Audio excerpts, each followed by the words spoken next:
오늘은 내 영혼의 고향인 진에여라는 제목을 가지고 오늘 여호수아 5장을 함께 만나보려고 합니다. 사람마다 영혼의 고향이 있습니다. 저에게는 해군 기지가 있는 경남 진해가 제 영혼의 고향입니다. 저는 진해에서 예수님을 영접하였고 또 진해에서 목사의 소명을 받았습니다. 그리고 제 인생에서 가장 순수하고도 거룩한 열정을 쏟은 인생을 살았던 곳이 바로 진해입니다. 아주 짧은 시간, 약 9개월 정도를 진해에서 살았지만 저는 진해를 제 영혼의 고향으로 생각하고 있습니다. 진해를 떠나 바로 신학대학에 들어갔습니다. 저는 어디에 묶여있는 생활을 잘 못합니다. 규칙적인 생활을 잘 못해요. 그래서 학교 기숙사에 들어가지 못하고 혼자 자취를 했습니다. 말이 자취이지 하루에 한 끼씩만 먹고 살았습니다. 저는 이제 신학대학 하면 성자들만 모여있는 학교인 줄 알았습니다. 그런데 막상 신학교에 들어가 보니 그런 거룩한 환상은 여지없이 깨지고 말았습니다. 잠깐 동안의 슬럼프가 있었습니다. 그리고 첫 방학을 맞이했습니다. 방학을 하자마자 제일 먼저 행했던 일이 있습니다. 제 영혼의 고향인 진해를 다시 방문하는 일이었습니다. 제가 다니던 교회에 가서 예배를 드리고 또 제가 기도하던 그 자리를 찾아가서 하나님께 기도를 했습니다. 그리고 저와 믿음의 교제를 했던 사람들을 다시 만나서 예수 그리스도 안에서 신령한 믿음의 교제를 다시 나눴습니다. 제가 진해를 방문한 배경이 있습니다. 어느 날 성경을 읽다가 요한계시록 2장에서 너의 처음 사랑을 잃어버렸다 하는 말씀에 큰 충격을 받고 그 믿음의 첫사랑을 다시 회복하기 위해서 믿음의 첫사랑을 불태웠던 진해를 다시 찾게 된 것입니다. 이스라엘 자손들에게도 영혼의 고향과 같은 장소가 있습니다. 그게 어디냐면 길갈입니다. 길갈은 이스라엘 자손들이 요단을 건넌 후에 첫 발을 밟은 가나안 땅입니다. 그리고 길갈은 이스라엘 자손들이 하나님의 명령에 따라서 12개의 돌들로 기념비를 세운 곳입니다. 오늘은 주어진 본문의 말씀을 통해서 이스라엘 자손들이 길갈에서 행한 몇 가지의 사건들을 말씀으로 함께 만나보려고 합니다. 첫째로 요단강을 건넌 이스라엘 자손들은 길갈에서 할례를 행하였습니다. 본문 2절과 3절 말씀을 보면 그때 여호와께서 여호수아에게 이르시되 너는 부싯돌로 칼을 만들어 이스라엘 자손들에게 다시 할례를 행하라 하시매 여호수아가 부싯돌로 칼을 만들어 할례산에서 이스라엘 자손들에게 할례를 행했다고 그랬습니다. 할례란 하나님의 언약의 백성이 되었다고 하는 선포식입니다. 이스라엘의 사내 아이들은 태어난 지 8일이 되면 어린아이의 중요한 부분의 끝 표피를 잘라내는 종교적인 의식을 행합니다. 그들에게 있어서 할례 의식이란 하나님의 언약 안에 들어오는 절차입니다. 이스라엘 자손들에게는 아주 중요한 의식입니다. 그런데 이 중요한 할례 의식을 이스라엘 자손들은 지난 40년 동안 한 번도 행하지를 못했습니다. 그 이유가 뭐냐?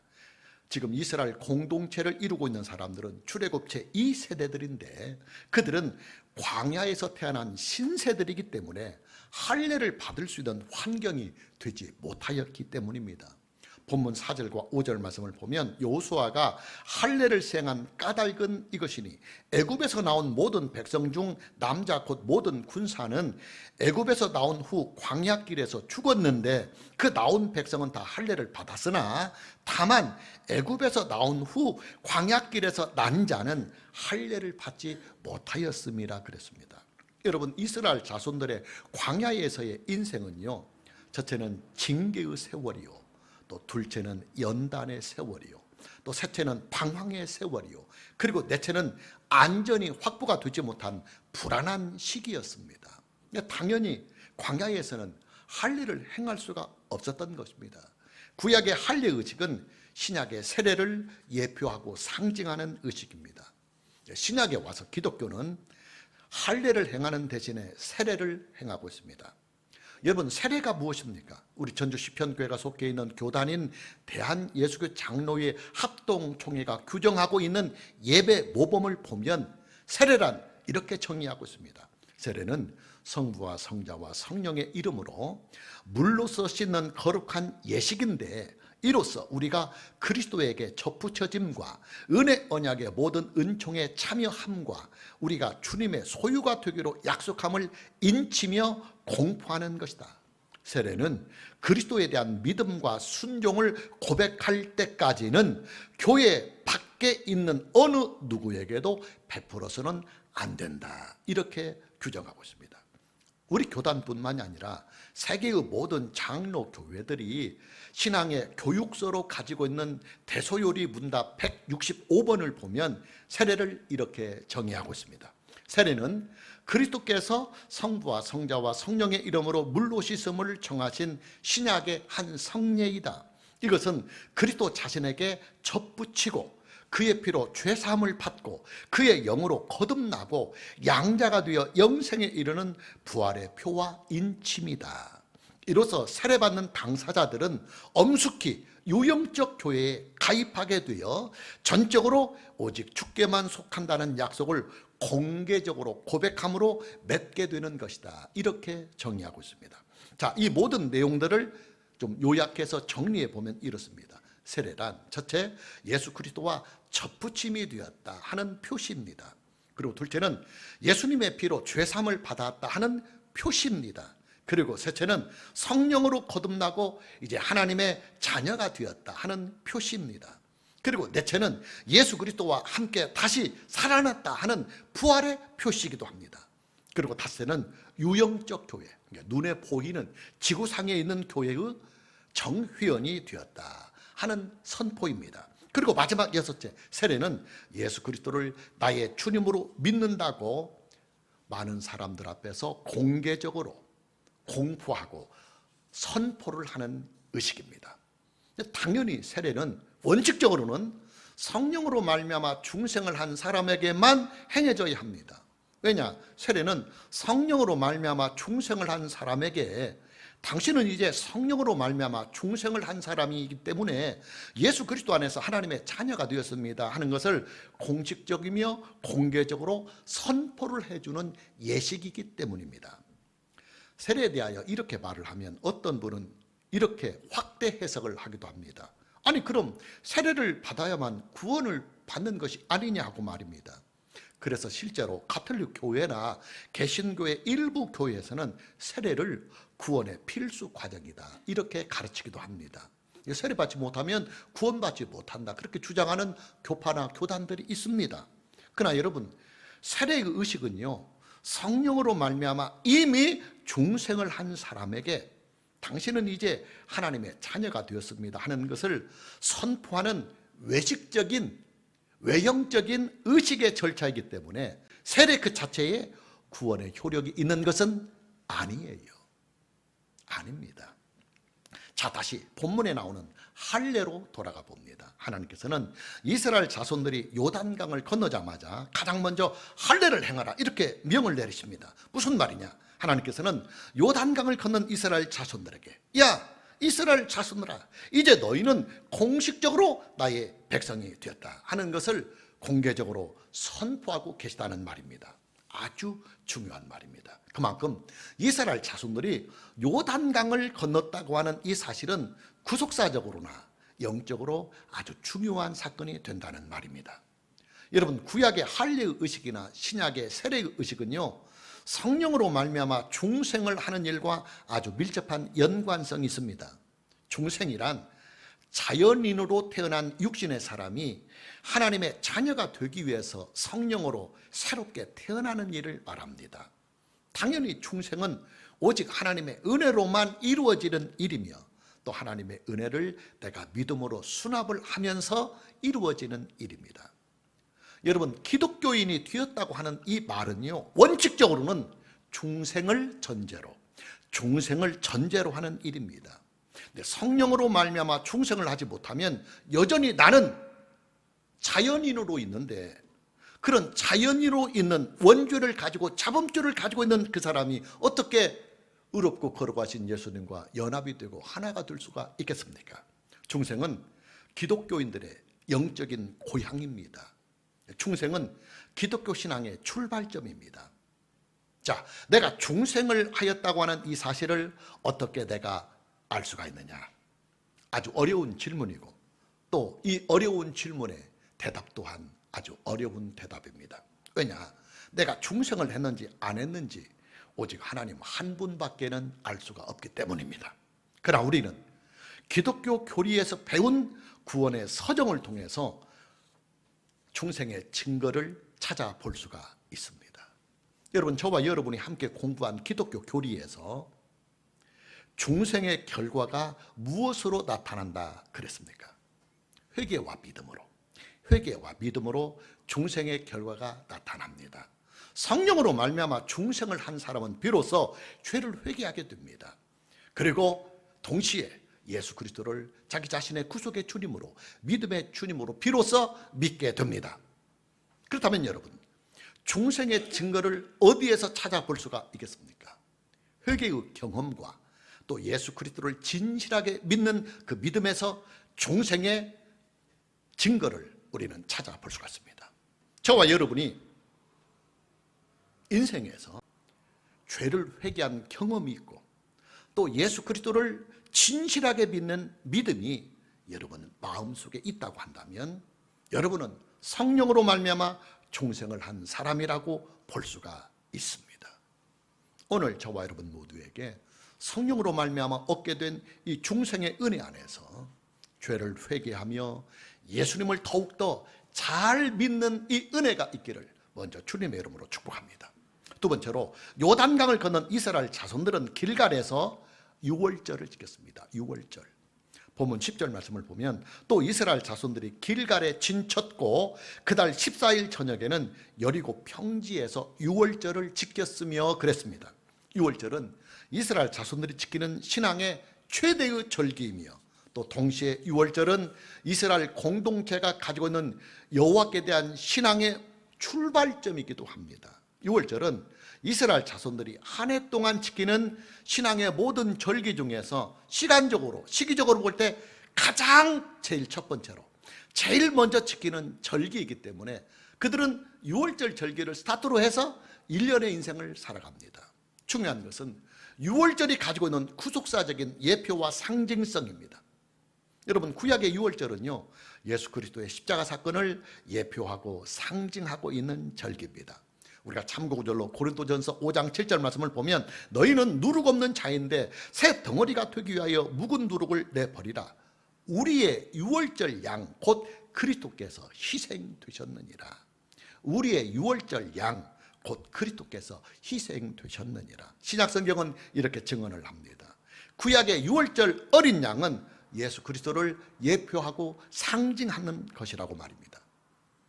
여러분, 하나님의 사자가 애굽의 모든 장자들을 다 칠 때요, 유월절 어린 양을 잡아서 그 유월절 어린 양의 그 피를 문설주와 좌우 임방에 바른 이스라엘의 집은요, 여호와의 사자가 패스오버, 유월하여 넘어갔습니다. 유월절 어린 양의 피가 이스라엘 자손들의 모든 장자들을 구원한 것입니다. 이뿐만이 아닙니다. 유월절의 이 사건은 결국 이스라엘의 구원으로 이어집니다. 애굽의 왕 바로는 애굽의 모든 장자들이 다 죽임을 당하자 비로소 그때서야 하나님께 항복을 하고 두 손을 듭니다. 그리고 이스라엘 자손들을 애굽에서 나갈 수 있도록 조치를 해줍니다. 유월절 사건은 결국 이스라엘 자손들이 애굽의 종살이로부터 해방을 받고 그리고 자유를 얻게 되는 구원의 출발점이 된 것입니다. 여러분, 예수 그리스도의 십자가 사건은요, 죄와 사망과 고통의 종이 된 우리를 구원하시는 구속의 사건입니다. 십자가에서 피 흘리신 예수 그리스도의 피는 우리의 죄를 속죄하는 대속의 피요, 또 십자가에서 흘리신 예수 그리스도의 피는 우리를 죄와 사망과 고통의 자리에서 구원하시는 구속의 완전하고도 영원하고도 견고한 구속의 능력입니다. 무슨 말이냐? 당연히 유월절 절기는 예수 그리스도의 십자가 사건을 예표하고 상징하는 절기다, 이 말이에요. 여러분, 기독교 신앙의 구속의 효력은요, 기독교 신앙의 구속의 효력은 전적으로 예수 그리스도의 십자가 사건에, 예수 그리스도의 십자가 사건에 기인합니다. 하나님의 구속의 역사는 오직 예수 그리스도의 십자가 사건이 중심입니다. 최근에 여러분들에게 이런 말씀을 자주 드렸습니다. 기독교 신앙의 모든 효력은 다 하나님의 약속의 말씀으로부터 나온다 하는 이 말씀을 여러분들에게 여러 차례 드렸습니다. 하나님의 구원의 약속이 뭐냐? 예수 그리스도 안에서 타락한 인간을 구원하시겠다고 하시는 구원의 약속입니다. 하나님의 구원의 이 약속과 은혜는 타락한 인간이 하나님께 복을 얻고 누릴 수 있는 근원이 되는 것입니다. 여러분, 그렇잖아요. 타락하여 범죄한 인간이 그 타락의 결과로 영원한 사망과 형벌이 대상이 된 그 인간이 어떻게 의인이 되고 또 어떻게 거룩하신 하나님께로부터 복을 얻을 수가 있겠습니까? 당연히 먼저 죄사함을 받아야 하고 또 죄에 대한 형벌로부터 먼저 사함을 받아야 우리가 하나님께 복을 얻고 구원을 얻고 영생을 누릴 수가 있는 것입니다. 그 죄사함을 어떻게 받느냐? 오직 예수 그리스도의 십자가 사건으로부터 나옵니다. 예수님께서 내 죄를 대신하여 십자가의 형벌로 대신 죽임을 당하셨기 때문에 예수 그리스도 안에서만 구속의 효력이 있는 것입니다. 이스라엘 자손들이 요단강을 건너자마자 길갈에서 유월절을 지켰다고 하는 이 사실은 이스라엘 공동체가 예수 그리스도 안에서 하나님의 구속의 은혜에 참여하고 있다고 하는 이 사실을 상징적으로 표현해주고 있는 사건입니다. 여러분, 저와 여러분들의 신앙은요, 구속의 신앙입니다. 기독교 신앙은 구속의 신앙입니다. 우리 전주시편교회가 가지는 신앙은 구속의 신앙입니다.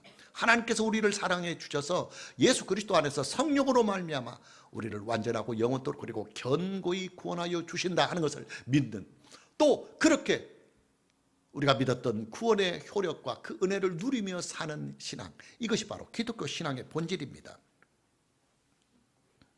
오늘 저와 여러분 모두에게 우리 주 예수 그리스도 안에서 성령으로 말미암아 저와 여러분들이 가지고 있는 이 구속의 신앙으로 더욱 충만해지는 이 은혜가 있기를 주님의 이름으로 축복합니다.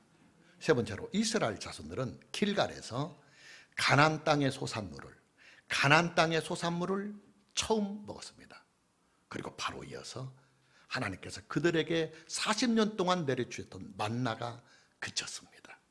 본문 11절과 12절 말씀입니다. 6월절 이튿날에 그 땅의 소산을 먹되, 가나안 땅의 소산을 먹었다는 말이에요. 그리고 그날에 무교병과 볶은 곡식을 먹었더라. 가나안 땅에서 나는 곡식을 가지고 그들이 무교병을 먹고 또 볶은 곡식을 이렇게 음식으로 만들어서 먹었다는 말이에요. 또 그 땅의 소산물을 먹은 다음 날에 만나가 그쳤으니 이스라엘 사람들이 다시는 만나를 얻지 못하였고 그 해에 가나안 땅의 소출을 먹었더라 그랬습니다. 이스라엘 자손들이 요단을 건넌 후에 길갈에서 유월절을 지킨 그 다음 날, 이스라엘 자손들은 가나안 땅에서 얻은 곡식을 가지고 처음으로 음식을 만들어 먹었습니다. 그러자 그 다음 날부터 만나가 그치면서 이스라엘 자손들은 이제 더 이상 만나를 먹을 수가 없었다고 오늘의 본문 말씀은 분명하게 기록하고 있습니다. 자, 그럼 그들이 앞으로 무엇을 먹고 살았느냐? 당연히 가나안 땅에서 나오는 곡식들을 가지고 음식을 만들어 먹고 또 과일과 고기들을 먹었습니다. 여러분, 만나는요, 이스라엘 자손들이 광야에서 40년 동안 먹었던 음식이며 또 동시에 만나는 하나님께서 초자연적인 방법으로 직접 이스라엘 자손들을 먹이기 위하여 만들어주신 하늘의 신령한 음식입니다. 근데 이 만나가 이스라엘 자손들이 요단강을 건넌 후에 가나안 땅에서 나오는 곡식들을 얻을 수 있게 되자 하나님께서는 이 만나의 공급을 중지하셨습니다. 만나의 공급이 왜 그쳤느냐? 더 이상 만나가 필요하지 않기 때문입니다. 만나는 이스라엘 자손들이 불가항력적인 환경 속에서 그들 자체의 능력으로는 도저히 음식을 만들어 먹을 수가 없는 형편 속에서 하나님께서 직접 초자연적인 방법으로 만들어 주신 음식입니다. 그런데 이제 이스라엘 자손들이 광야를 지나 가나안 땅에 들어섰으니까 가나안 땅에서 얼마든지 가나안 땅의 곡식을 가지고 또 과일들을 가지고 또 고기들을 가지고 음식을 만들어 먹을 수가 있게 되었다, 그 말이에요. 성경학자들은 이 사건을 이렇게 해석을 하고 있습니다. 하나님께서는 우리가 불가항력적인 상황에서는 초자연적인 방법을 사용해서 우리를 도우시지만, 그러나 우리가 노력을 해서 얼마든지 극복을 할 수가 있는 상황에서는 우리로 하여금 스스로의 능력으로 해결을 해 나갈 수 있도록 하나님은 우리의 의지와 우리의 노력을 아주 중요히 여기신다. 이렇게 성경학자들은 해석을 하고 있습니다. 우리가 이제 이런 것을 한번 생각해 볼 수 있습니다. 어머니가 자식을 양육하는 과정을 보면 아이가 갓난 아이일 때는 어머니가 젖을 먹어요. 그러다가 아이가 조금 크면 어머니가 젖을 떼고 밥을 먹을 수 있도록 도와줍니다. 아이가 젓가락질과 숟가락질을 해서 스스로 밥을 먹을 수 있도록 어머니는 옆에서 도와줍니다. 그러다가 이 아이가 장성한 성인이 되면 어머니는 이 아이가 이제는 스스로 돈을 벌어서 자급자족을 할 수 있도록 이 아이의 노력과 의지에 맡겨버립니다. 여러분 그렇잖아요. 어머니가 무작정 자식들을 평생 동안 성인이 다 되고 결혼을 해서 자식의 자식까지 있는 그들을 어머니가 언제까지 밥해 먹고 살리겠습니까? 자식이 성장을 해서 자기들 스스로가 자급자족을 할 수 있는 나이가 되면 어머니는 당연히 자식들 스스로가 생계를 꾸려 나갈 수 있도록 해줘야 합니다. 이게 안 되면요 어머니의 과잉보호가 됩니다. 자식을 평생 동안 마마보이로 만들어 버리는 것입니다. 하나님께서는 자식 교육에 완전하신 스승이십니다. 하나님께서는 자식 교육에 완전하신 스승이십니다. 하나님께서는 그의 사랑하시는 자녀들을 교육하실 때 절대로 과잉 보호를 해서 그의 사랑하시는 자녀들을 바보천치로 만들거나 마마보이로 만들지 아니하셔요. 하나님께서는 그의 사랑하시는 자녀들에게 은혜를 주실 때에도 그 자녀들의 믿음을 통해서 하나님의 은혜를 주십니다. 또 하나님께서는 그의 사랑하시는 자녀들에게 복을 주실 때도 이 자녀들의 노력과 이 자녀들의 헌신에 따라 복을 더하기도 하시고 기본만 주시기도 하십니다. 하나님께서는 우리를 도우실 때 그냥 하나님 스스로가 알아서 다 도우실 수 있는 전지전능하신 분이셔요. 그러나 하나님께서는 우리를 도우실 때 우리로 하여금 기도를 먼저 하게 하십니다. 그리고 기도의 응답으로 하나님께서 우리를 도와주십니다. 오늘 저와 여러분 모두에게 예수 그리스도 안에서 성령을 의지해서 믿음으로 기도하며 부지런히 인생을 살아갈 수 있는 이 은혜가 있기를 주님의 이름으로 축복합니다. 마지막 네 번째로 여호수아는 길갈에서 여호와의 군대 대장을 만났습니다. 본문 13절, 14절, 15절을 봅니다. 여호수아가 여리고에 가까이 이르렀을 때 눈을 들어본즉 한 사람이 칼을 빼어 손에 들고 마주 서 있는지라. 여호수아가 나가서 그에게 묻되 너는 우리를 위하느냐 우리의 적들을 위하느냐 하니 그가 이르되 아니라 나는 여호와의 군대 대장으로 지금 왔느니라 하는지라. 여호수아가 얼굴을 땅에 대고 엎드려 절하고 그에게 이르되 내 주여 종에게 무슨 말씀을 하려 하시나이까.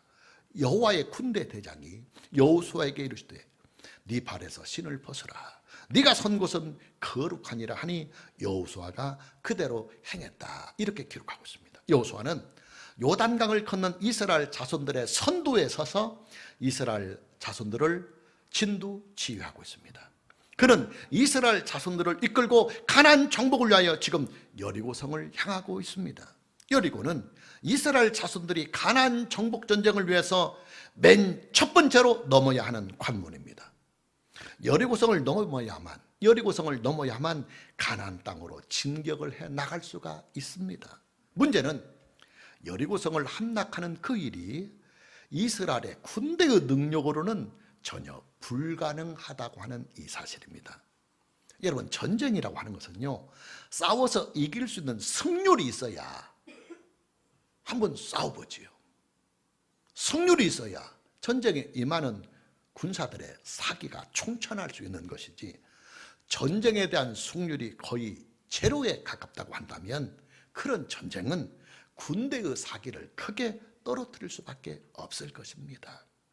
다음 주일에도 말씀을 드리겠지만 여리고성은 천연 요새로 둘러싸인 아주 견고한 성입니다. 문서에 의하면 여리고성은 성이 건축된 이후에 단 한 번도 적군에 의해서 함락이 되지 않은 아주 견고한 성이라고 합니다. 당연히 여리고성을 향하고 있는 여호수아와 이스라엘 자손들은 이 전쟁에 대한, 여리고 군대와의 이 전쟁에 대한 패배의 이 두려움이 그들의 마음속에 자리를 잡고 있었을 것입니다. 바로 이때 여호수아 앞에 칼을 든 여호와의 군대 장관이 나타납니다. 성경학자들은 여호수아 앞에 칼을 들고 나타난 여호와의 군대 장관은 하나님께서 잠시 사람으로 현현하신 분이라고 해석을 합니다. 영으로 존재하시는 하나님께서 영으로 임재하시면, 영으로 나타나시면 여호수아나 이스라엘 자손들이 못 보니까 잠시 그들의 눈에 보일 수 있도록 사람의 모습을 취하였다는 것입니다. 칼을 들고 군대 장관의 모습으로 여호수아 앞에 나타나신 것입니다. 여러분, 고대 사이의 전쟁은요, 군대를 취하는 장군이 누구냐에 따라서 거의 승패가 걸려 있었습니다. 고대 사이의 전쟁은 그 군대를 취하는 군대 장관이 항상 군대의 선두에 서서 진두지휘를 하였습니다. 무슨 말이냐면 이스라엘 자손들의 군대의 진두지휘를 겉으로 보기에는 여호수아가 하는 것 같지만 여호수아보다 더 앞서서 여호와의 군대 장관이 칼을 들고 총사령관이 되어서 하나님이 직접 이스라엘의 모든 군대의 총사령관이 되어서 맨 선두에 서서 이스라엘의 군대를 이끌고 계시다는 말입니다. 하나님께서는 이 사실을 여호수아와 이스라엘 자손들에게 분명하게 보여주시기 위해서 영으로 나타나면 안 보이니까 잠시 사람으로 현현하셔서 여호와 앞에 칼을 든 무장을 한 여호와의 군대 장관으로 나타나신 것입니다. 그렇다면 여러분, 이스라엘 자손들이 향하고 있는 이 가나안 정복 전쟁의 길이 승리를 위한 길이겠습니까? 아니면 패배를 위한 길이겠습니까? 당연히 승리합니다.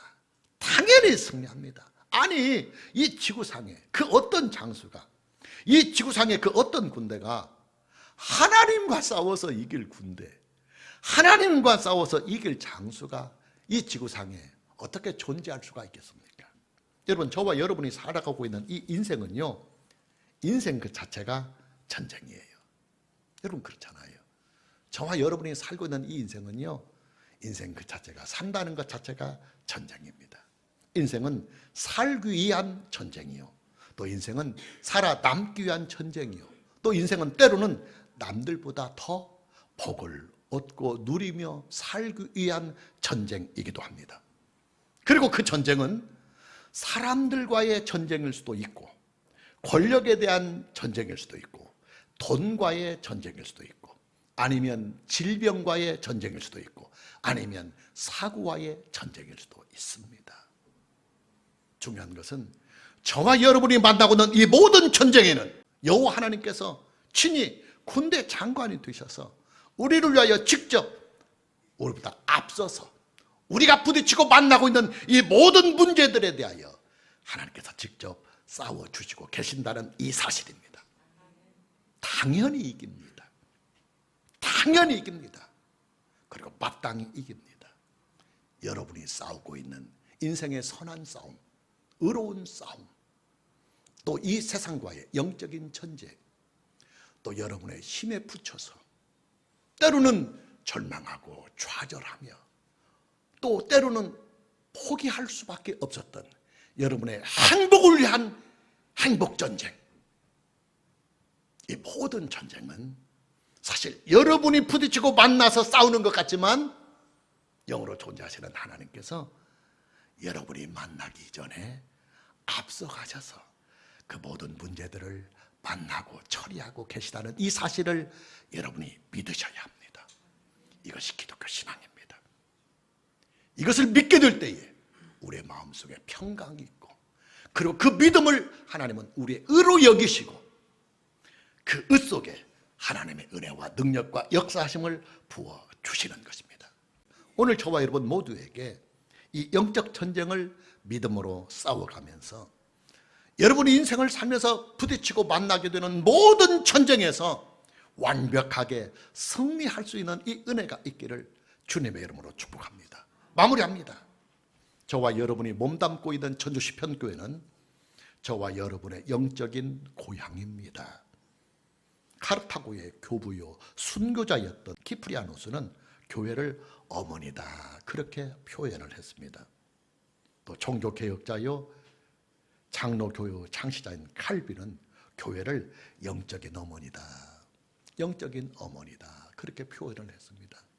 교회는 우리의 영적인 고향이고 어머니의 품과 같다 그 말이에요.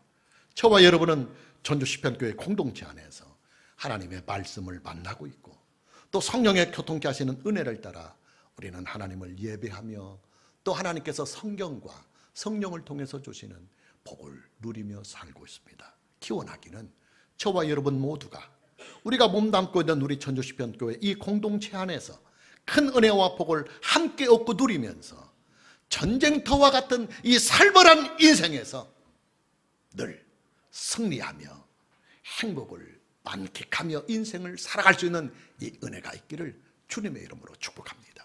찬양합니다.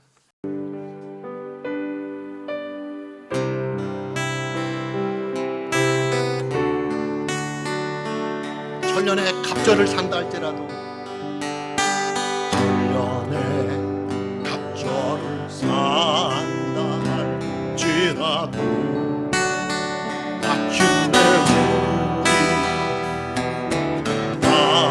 한 곳으로 돌아가는 것 뿐이라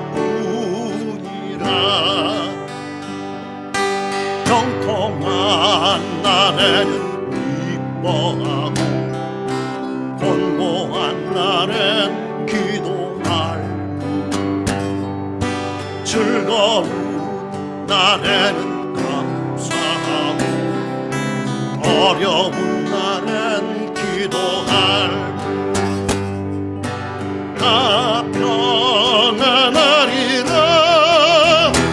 모든 어려움에서 벗어나 안전하리라 모든 슬픈 일에서 벗어나 평안하리라 안전하리라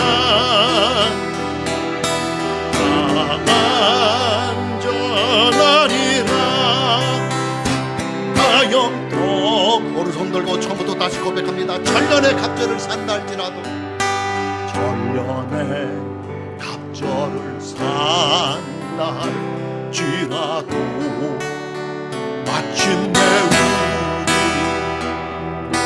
다 한 곳으로 돌아가는 것 뿐이라 평통한 날에는 기뻐하고 곤고한 날엔 기도할 즐거운 날에는 감사하고 어려운 날엔 기도할 다 편안하리라 모든 어려움에서 벗어나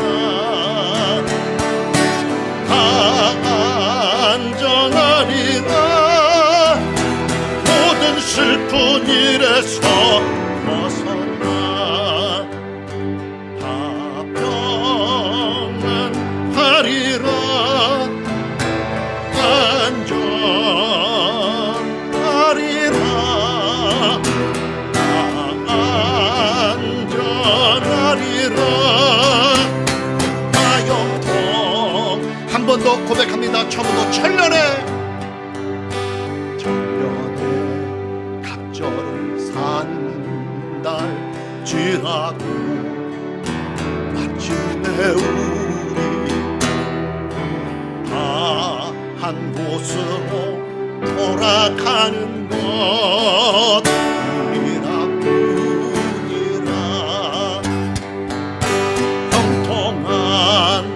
날에는 기뻐하고 공고한 날엔 기도할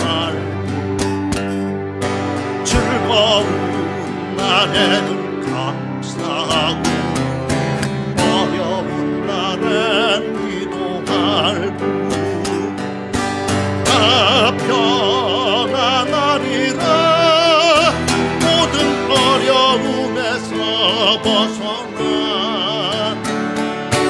다 안전하리라. 모든 슬픈 일에서 두 손 높이 들고 다 평안하리라. 다 평안하리라.